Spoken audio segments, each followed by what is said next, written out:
पुत्री प्रसूति का जो विवाह हुआ है वो दक्ष प्रजापति के साथ हुआ है और दक्ष प्रजापति के 16 कन्याओं का जन्म हुआ है और 16वीं जो कन्या थी उनका नाम था सती और सती का जो विवाह हुआ था वो आप लोगों को पता है। बताओ सती का विवाह किससे हुआ? भोले बाबा से सती का विवाह हुआ था। और जब सती का विवाह भोले बाबा से हुआ था तब बहुत शॉर्ट में मैत्री जी ने ये विदुर जी को बताया कि जब सती का विवाह हुआ उसके बाद सती अपने पिताजी के यहाँ पे गई और पिताजी के यहाँ पे उन्होंने आत्मदाह कर लिया। विदुर जी बोले भगवान मैत्री जी आप मुझे कृपया करके इसको विस्तार से बताइए कि आखिर हुआ क्या था। तब मैत्री जी ने उनको विस्तार से बताया है कि आखिर हुआ क्या था। मैत्री जी ने बोला प्रजापति जो थे वो महागण निर्धारित हुए, प्रजापति निर्धारित हुए। तो जब वो प्रजापति निर्धारित हुए तो उन्होंने एक आयोजन हुआ।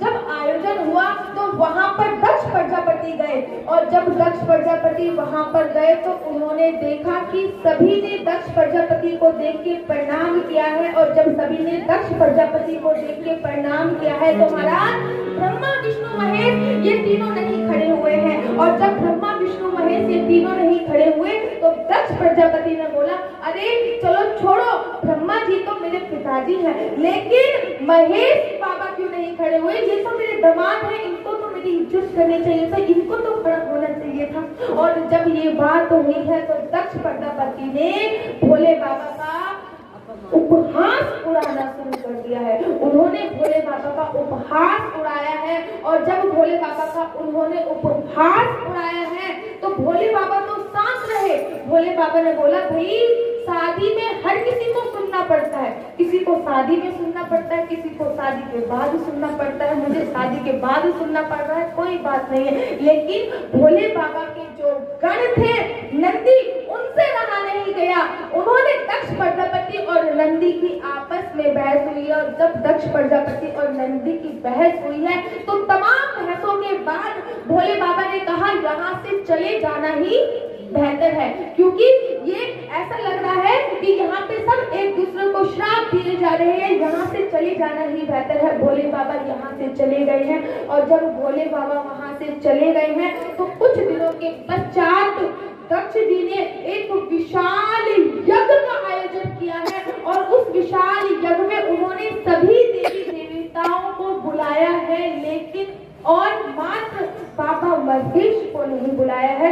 भोले बाबा के घर पे निमंत्रण नहीं गया है और जब दक्ष प्रजापति ने विशाल हवन का आयोजन, विशाल यज्ञ का आयोजन किया है तो सभी देवी देवता अपने विमान से जा रहे हैं और जब देखा कि सभी देवी देवता अपने विमान से जा रहे हैं तो माता सती ने पूछ लिया अरे आप लोग इतना तैयार होके कहाँ जा रहे हो? अरे तुम्हें नहीं पता क्या? अरे तुम्हारे पिताजी ने एक विशाल यज्ञ का आयोजन किया है, हम लोग उसी में जा रहे हैं। अब माता सती भोले बाबा के पास गई और बोलती है अजी सुनते हो? भोले बाबा से कहा हाँ बोलो। प्रभु मैं आपसे कुछ बोलना चाहती हूँ। हाँ देवी बताओ क्या बोलना चाहती हो? बोले प्रभु मैं आपसे ये बोलना चाहती हूँ कि मेरे पिताजी के घर में एक विशाल यज्ञ का आयोजन है, मैं वहाँ पे जाना चाहती हूँ। भोले बाबा ने बोला है देवी हमारे यहाँ निमंत्रण नहीं आया। शास्त्र कहते हैं कि किसी भी शादीशुदा स्त्री को जब तक उसके पिता के घर से बुलाया ना जाए तब तक उसको उसके पिता के घर में नहीं जाना चाहिए। माता सती विरोध करने लगी भोले बाबा का। माता सती बोली प्रभु मैं जाना चाहती हूँ। अरे पिता के घर पे तो हमेशा बिना बुलाए ही जाना चाहिए। पिता का घर जो होता है वो लड़कियों का भी घर होता है, मुझे तो जाना है। भोले बाबा जान चुके थे कि अगर मैं इसको मना करूंगा ये तब भी जाएगी और ना भी मना करूंगा ये तब भी जाएगी, क्योंकि भोले बाबा सबकी लीला जानते हैं। भोले बाबा शांत रहे। माता सती ने सोचा कि भोले बाबा शांत है, इसका मतलब भोले बाबा ने जाने की परमिशन दे दी। लेकिन भोले बाबा ये अच्छी तरीके से जानते थे कि एक बार माता सती अगर चली गई तो वापस नहीं। ये बात भोले बाबा बहुत अच्छी तरीके से जानते थे कि एक बार माता सती गई तो ये वापस आने वाली नहीं है। तो भोले बाबा ने अपनी नंदी से बोला इनका सारा सामान माता सती से कुछ नहीं बोला, नंदी से बोला कि जा तो रहे हो, इनका सारा सामान ले जाना।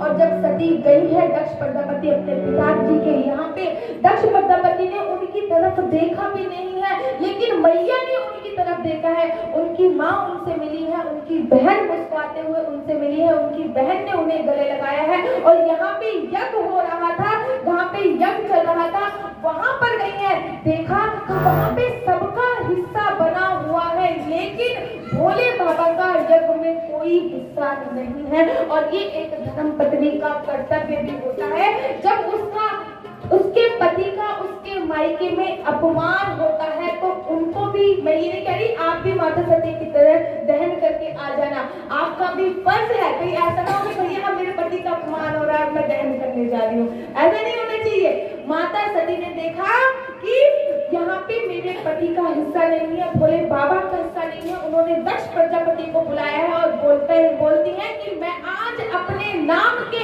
आगे से, मुझे सब बोलते हैं दक्ष पुत्री सती, मैं आज अपने नाम के आगे से तुम्हारा नाम हटाती हूँ और इस यज्ञ में मेरे पति का हिस्सा नहीं है। अरे भगवान शिव का अर्थ तो कल्याणकारी होता है, भगवान शिव का नाम लेने से जन्मों जन्मांतर के जो पाप होते हैं वो छीन हो जाते हैं।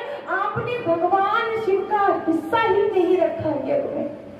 और उन्होंने अग्नि को प्रज्वलित कर लिया है और आत्मदहन कर लिया है। और जब भोले बाबा को ये पता चला है कि माता सती ने आत्मदाह करा है वहां पे, तो भोले बाबा को क्रोध आ गया है। और जब भोले बाबा को क्रोध आया है तो उन्होंने अपनी जटा से उखाड़ कर एक बाल फेंक दिया है। और जब जटा से उखाड़ कर एक बाल फेंका तो उससे वीरभद्र नाम का एक पुरुष देवता प्रकट हुआ। वीरभद्र गया है और दक्ष प्रजापति के यज्ञ का सर्वनाश कर दिया है। और जब दक्ष प्रजापति के यज्ञ का सर्वनाश कर दिया है तब सभी देवी देवता गए हैं ब्रह्मा जी के पास, ब्रह्मा जी और विष्णु जी के पास गए हैं। और उन्होंने देखा कि ब्रह्मा जी और विष्णु जी ने फिर भोले बाबा को समझाया है और दक्ष प्रजापति का शीश काट दिया गया है। और जब दक्ष प्रजापति का शीश काट दिया गया, जब सारी शांति हो गई, तब दक्ष प्रजापति